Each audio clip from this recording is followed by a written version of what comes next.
Hello everyone, what a weekend. Where to start? So Max, really proud of him this weekend. Played against an older team in the cup. I think their manager on arrival didn't realise he was playing the younger team and made out it was going to be a waste of his time. Prophetic words indeed, as they got hammered 6-0 by a younger team.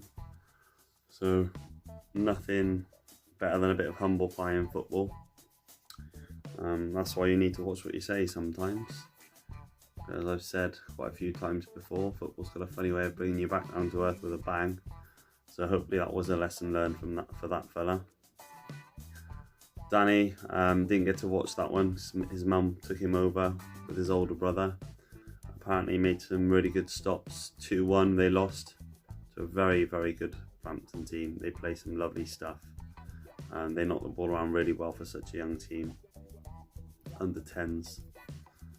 Very impressive really, some of the football they play. So reducing the scoreline from the league game the week before, quite dramatic. I think that was 4-2, 4-1, 4-2. So yeah, narrowly reducing the scoreline. But the improvement and progress is there, and it was away from home as well, I guess, so you must take that into account. Really strange going back to Shortwood personally as well. Ramwick was still on the brain. So yeah, I spoke to the chairman, other managers and club president, just to let them know that I was going as a one-off. Do a bit of a recce as well, check out some players, check out how they do things still up in the Hellenic League. Check out the level of professionalism, get a few tips on some management. Chris Hicks, their manager, with Shane Matthews.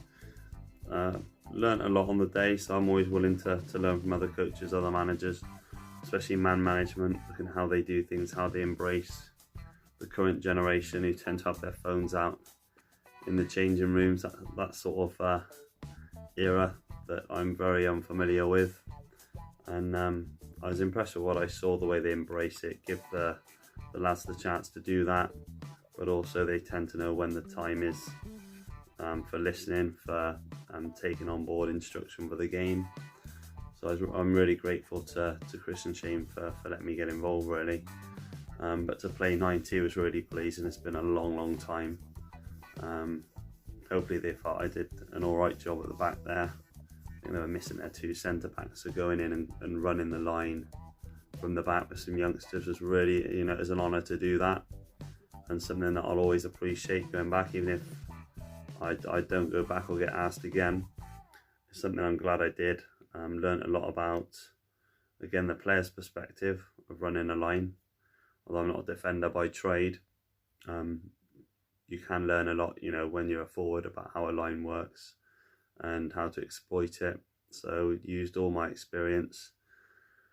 Went down 2-0 to a good side. First goal was offside. We were unlucky not to have that ruled out. The lad tapped it in on the line. I don't think anyone saw it, but he just poked it in on the line. He was in an offside position, but that's the way it goes. Second goal, hands up. He just bent it around 2 players, side netting. You hold your hands up, good finish. But a development side, a lot of potential, a lot of youth. It's the least amount of goals they've conceded in a game all year, so we can take that from it. We seem very organised. It felt a bit like defence versus attack at times, because they're a very, very good, strong side, strong physically, sort of mid-20s, well-built lads, fit, strong, quick lads, and move the ball really well. Initial perception is it's going to be a bit of a physical one with, strong, physical, muscular bound boys, but far from it, couldn't be further from the truth. The way they pinged the ball around was really impressive.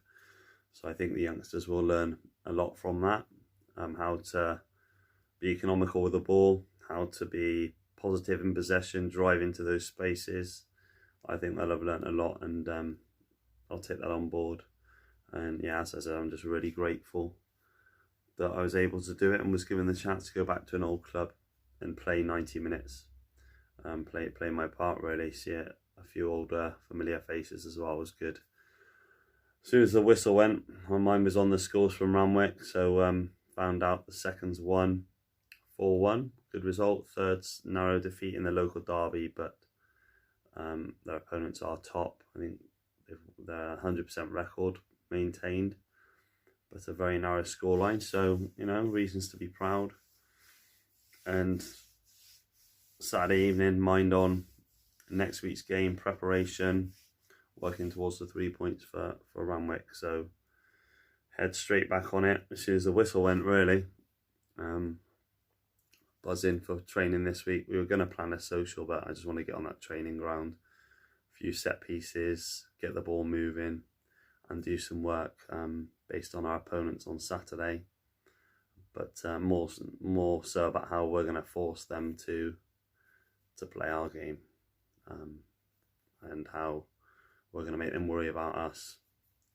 So they've never beaten us in a competitive game, Rob Roll boys, but I'll be warning the lads, there's always a first in football, so you just need to make sure it is not Saturday. Stay humble, in the words of AJ. Make sure we play our strengths, put the training in on a Thursday. The lads meet on a Monday as well to play. Some lads putting in extra fitness work in the week. There's no coincidence we're improving year on year. And yeah, hopefully get the result again Saturday and cement our position at the top of the league. I shall keep you updated. Thanks for watching. Cheers.